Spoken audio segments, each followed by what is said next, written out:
Yeah, well, I'm Steve Morrell from Torrential Thrill. I'm the main guitarist from the band. Also do most of the songwriting, along with the singer Kris. So yeah, we've been in the game now for 2015 was when we released our first album. So we're probably sort of heading towards that 10 year mark now, I guess.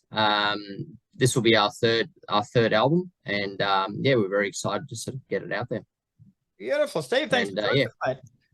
no, thank you very much for having me. It's I've followed the magazine for a long time, and I'm happy to be finally part of it.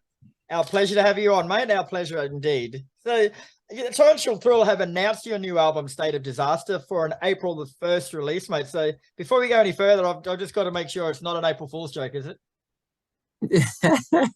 No, I have actually been handed some advice from the powers that be that we should probably bring it out the day before on the 31st of March, because that's a Friday and that's normally when things are released. But we don't we've never done things the right way. So at this stage, April 1, and unless we unless we get cold feet and bring it forward a day. But yeah, slated for April 1 at this stage.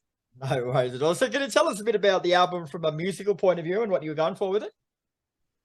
We haven't really strayed too far away from the ethos that the band has always sort of gone with, and that is, TT is kind of like a blue collar sort of working class band. A lot of the context of our songs are around sort of hardship, corruption, the relentless pursuit of power, but also loss as well. There is it's not all sort of dark. There is light in there. There is plenty of upbeat, happy songs around sort of celebrating the good times as well. But yeah, I mean, when we started this thing, we were never going to be one of those bands that sings about sort of drink, chicks, and rock and roll all night sort of thing. We've always wanted to sort of have something that had a little bit more substance. This band was never really geared to be a roll of the dice to be the next main thing coming out of Vegas. It was always going to be like a on the ground local working class band that sort of hopefully connects with a couple of punters from more of a realistic point of view. And this album's pretty much the same thing. Like a lot of the overtones in this, the album is called State of Disaster. So I don't know if you remember when we were going through the lockdowns and all that sort of stuff through COVID. We had state of emergency and then state of disaster, and the old politicians had a catchphrase for everything to describe the next thing that we were going through. It's not a political album at all. It's not, it's not having a crack at COVID or having a crack at anybody about that, but it's a reflection on where we are in the world. I guess where the world is at. You got songs on there like Illusion, and the things that people perceive to be the truth, perceive to be important in their lives, and it's like the Western world has become the truth through TikTok. Yeah. So it pokes the stick at all that sort of stuff. You've got songs in there like Role Model. It's like, I don't want to be your next role model. I don't want to be your next rock star. That's your real sort of. There's a lot of 80s overtones in it that kind of build it up to be that big pop song, but at the heart of the whole thing, it's kind of like the anti-rock and roll a little bit. But there's a lot of ballads in there. There's a lot of sort of slower songs as well that kind of, the band's endured personally some difficulty over the last sort of 4 or 5 years in loss and challenges and all sorts of stuff, which we don't need to go into right now. But, there's definitely some heart through those moments in there. Difficulty in relationships, are we going to stick this thing out? It's the sort of like, if you used to listen to like a 70s album, the John Mellencamp's, Springsteen's, all that sort of stuff.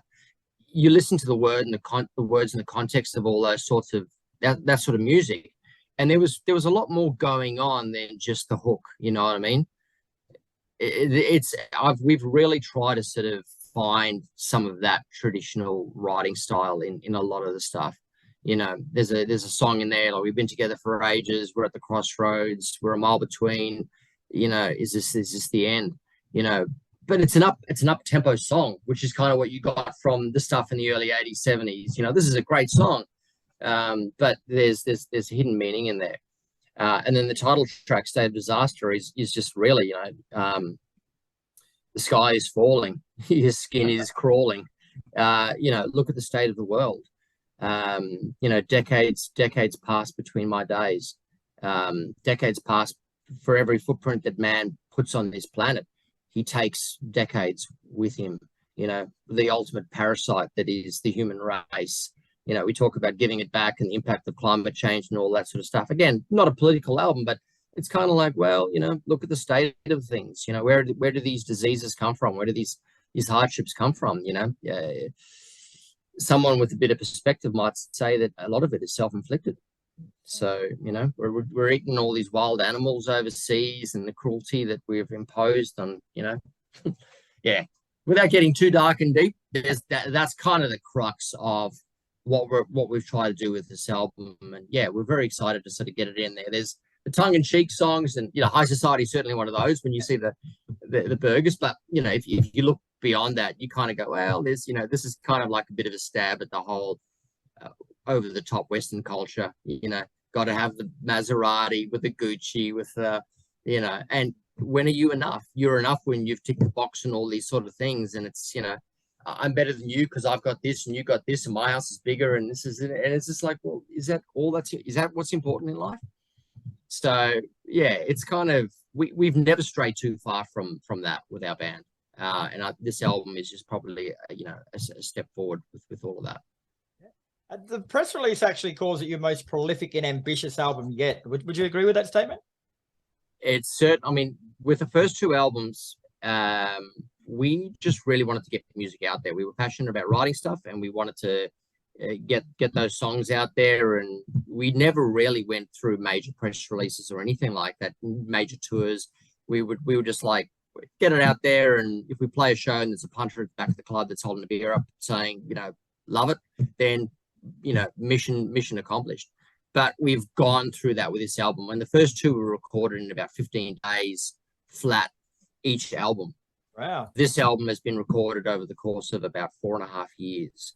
So there's been a lot more. I mean, the production elements around this are tenfold on what they were. I mean, I still listen to the first two, and I'm ecstatically proud of everything that's on there. And but we've certainly attempted to raise the bar significantly with this album. So yeah, excited about what that looks like. And the cover's pretty wicked too, man. Like, it looks to me like it's sort of based around a dragon's eye. Is that right? Yeah, that's right. So it's kind of like, long story short, it was, we originally had an artist draw some sort. Well, I explained the concept of State of Disaster and my kind of ideology around it, and they drew the sort of the yin yang, you know, that sort of white and black sort of balance sort of symbol, and was encompassed within a dragon. The artwork's fantastic. They did. We may use it today, but I just didn't think that it was quite the fit for the same sort of style of artwork that we've gone through. So another artist who's done a lot of stuff for us over the years had another crack at it and gave it a bit more of that sort of hard-edged metal kind of look. And yeah, it's that, looking at it, you probably wouldn't get that, but it is based around that sort of balance in the universe, sort of the orb, the essence of life, with this kind of, you know, dragon around it that's kind of like ready to pounce and just, you know, squash it before it gets a chance to flower. Sure. And you're going to be releasing the first single, High Society, as you said before, on January the 20th as a premiere through Heavy Mate. So tell us a bit about that track. High Society is your probably the most catchphrase driven song off the album. You know, it's everything's rhyming, everything's got that Def Leppard style vocal in it. We had some awesome producers and mixers and assistants with helping us put it together. You know, guys that over the last 5 years have certainly helped me develop as a musician and as a producer. And yeah, it's really that going for that big Def Leppard sort of vibe. She's my cherry pie, walk this way kind of. It's a little bit different to most of the stuff that we've done before, because everything that we've done is kind of like four to the floor. It's like very punchy, very racy. You know, some of it almost kind of teeters on the edge of that punk sort of vibe, but this has got some real sort of backwards and forwards and that sort of swagger to it. So yeah, it's a little bit different. It's kind of like our pour some sugar on me, so to speak. So yeah, and obviously the video clip, we've tried to do something a little bit sort of left of center with the professional eating competition, and the guys sort of, you know, attacking a couple of burgers.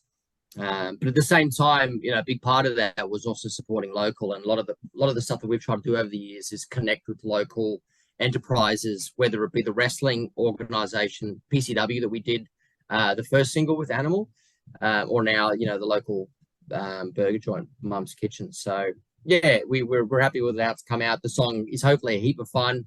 That'll be on high repeat everywhere. So why actually choose that particular song to represent the album as the first release? Well, we didn't. I was actually going with so firstly, before I get into that, 2 songs off the album have already been released. Right. So in 2019 we released a track called Animal Like Me, that will feature on this album, and in 2020, just as an audio track, just as we were going into the lockdowns and maybe a little bit sort of jumped the gun on it, we released a song called Itch. So we're going to re-release those tracks coming into the release of the album, but they technically, they're like the ones that we're going to release are like remastered, remixed renditions of them. So they're not quite the single versions, but both those tracks will be on the album as well. So High Society will technically be the 3rd track that you will hear off the album of the 11 songs. But originally I was going to go with the opening track, which is a piece called Illusion. But I was hell-bent on doing a music video with a circus. And after pursuing of what is one of the only circuses left in Melbourne after all of the lockdowns, we just went backwards and forwards and just couldn't make it work. And then we had this burger eating idea for High Society, and we thought, you know, that as a piece was going to be really strong. So, you know, we went with that. Both of those songs are in our opinion pretty strong features on the album. So we've never been a band that goes with these 4 you know, dad bod dudes sitting in a lighting room sort of rocking themselves out. We've always wanted to have some sort of a story or some sort of a feature element to our video clips. So with the burger eating, it made High Society an easy choice, because it is a song that's a little bit different on the album, that does have that kind of pour some sugar, walk this way kind of swagger to it. Yeah. I don't want to go too much into the film clip, because it's one of those things that people have got to see to fully appreciate, but it sort of basically features a small cast of characters in some form of burger eating challenge. So who are these characters are introduced, and how many of them are actually in the band that are getting put through it? Well, none of them are in the band, but well, except the middle character. So Noxie, our bass player, features in it. And the only reason he really features in it is because we actually had 5 professional leaders coming in. But one of them was unfortunately unable to make it at the 11th hour on the last day. So we sort of made a bit of a group decision that we'll stick Noxie in the middle of it, and kind of the 4 of them can kind of gang up on him as it goes through. But we but we're good mates with the local burger shop down here in Melbourne. We're out eastern suburbs, so Mum's Burger Kitchen out in Boronia. You know, fantastic menu, fantastic burger. You know, competition to the local McDonald's, and they do really well. And we approached them probably about 4 or 5 years ago, and they, you know, when they were just opening up, we're like, guys, you should get a challenge burger, and you should call it the Torrential Thrill. So Esther, the lady who runs the place, she used to work at Nobu, which is like a really high-end sort of Japanese restaurant. She put together this like tower burger that's got meat, cheese, meat, cheese, lettuce, cheese, meat, and everything else. And, you know, we're like, well, we've got to do a video clip one day. So she, through all of the people that are in that community with local burger shops and eateries, was able to rustle up some of these high profile Instagram, what do they call them nowadays? The I'm lost for words. The influencers. She was able to rustle up a couple of high-end influencers who go around and promote local burger shops. So, you know, we got these guys in and they were great. You know, we're like, guys, you're literally going to eat burgers and we're just going to film you, and it's going to be an absolute. The person who gets the lowest time wins, and these guys just went at it to eat these burgers, and yeah, it made for one hell of a clip. So to get that right, people can actually go into Mum's Kitchen and buy a Torrential Thrill burger. Absolutely, and if you eat the thing in under the record time, you get it for free. Well, do you want to give her a bit of a shameless plug here and tell us where the shop is? Yeah, Mum's Burger Kitchen is in Baronia in Melbourne, just off Baronia Road, kind of near the Baronia Junction. So yeah, go in there and tell them TT sent you, and yeah, they'll hook you up with a TT burger or anything else that's on the menu that's not quite 150,000 calories. But the people who work there are awesome. The food's great. Yeah, support local. Very good, mate. So the first single is out January 20th with the album on April 1st, if that happens. What else have you guys got planned for 2023, mate? So we'll have a couple of others. We'll have a few more singles coming into the album release. So we've filmed another video clip for one of the ballads, which, you know, may potentially be one of the strongest songs on the album. So we'll probably release that just before the album comes out. And then maybe two more lyric videos in between that. So between now and the album launch, we're going to be pretty busy with sort of getting content out there and you know, try to build an army behind, you know, this project as it evolves. We started working with Black Ruse Entertainment sort of towards the end of last year, and they're really helping us with some of the admin stuff in the background. So yeah, pretty much as soon as the album launches, or even maybe before that. I've just got to check on the timing. We'll be announcing an East Coast tour, so we'll be you know, up and down the East Coast. I think our first stop might be Brisbane, and then, you know, there'll be a couple of Melbourne shows in there, Sydney, Canberra. Yeah, and we do have to take a bit of a break, unfortunately, sort of towards the back end of May, June, July. But that's when things start to get cooler, and then we'll have kind of like a second leg of the tour, maybe towards the end of next year. And, you know, who knows what else we pick up in the meantime. Beautiful. Make sure you let me know when you're coming up to Brisbane, my friend, and I'll be down there with the beer in my hand at the back going, good shit. Nah, terrific, mate. Oh, I certainly will. All right, Steve, thanks very much for your time today, mate. The single is an absolute cracker too, by the way, man. Probably one of the best singles I've heard in a long time, man. She's really fucking good. So hopefully the album lives up to that, which I'm sure it will. But get yourselves behind it, kids, and go out and have a listen to Torrential Thrill. Thanks, Kris, and I appreciate your time, mate. Heavy is awesome, mate. We've been behind it for years, and yeah, thank you so much for having us be a part of it.